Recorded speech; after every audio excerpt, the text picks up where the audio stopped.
Welcome back, American Family Children's Hospital. Normally not a place you'd find an expectant mother waiting for the birth of her baby. But it's the first place one Shawano County family turned to when their pregnancy took a rather dangerous turn. Only our Leah Lynchide has the story behind UW Health's first ever high-risk birth.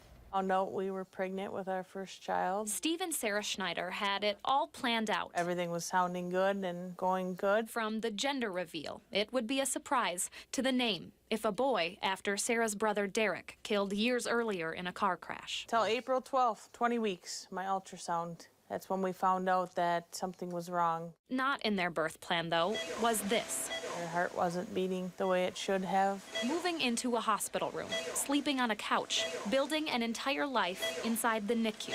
Adriana had complete heart block. It is a pretty serious condition. Scary news for any parent, let alone this first-time mom. And it was a possibility she may not make him past 23 weeks. So you go through all this and you just think you're gonna go see a picture and then she could possibly be gone. And you never even get to meet her. This is when UW Health's plan kicked in. Not normally a delivery hospital, doctors there partnered up with Meritor to provide coordinated care between the two hospitals. That meant Meritor doctors would perform the birth at UW Children's Hospital, its first ever high-risk surgery. So baby Schneider could immediately go into surgery for a pacemaker. It's a message of hope and a message of really physicians working across institutions to provide the best care to mom and baby. We don't see ourselves as two institutions. We are a provider as one.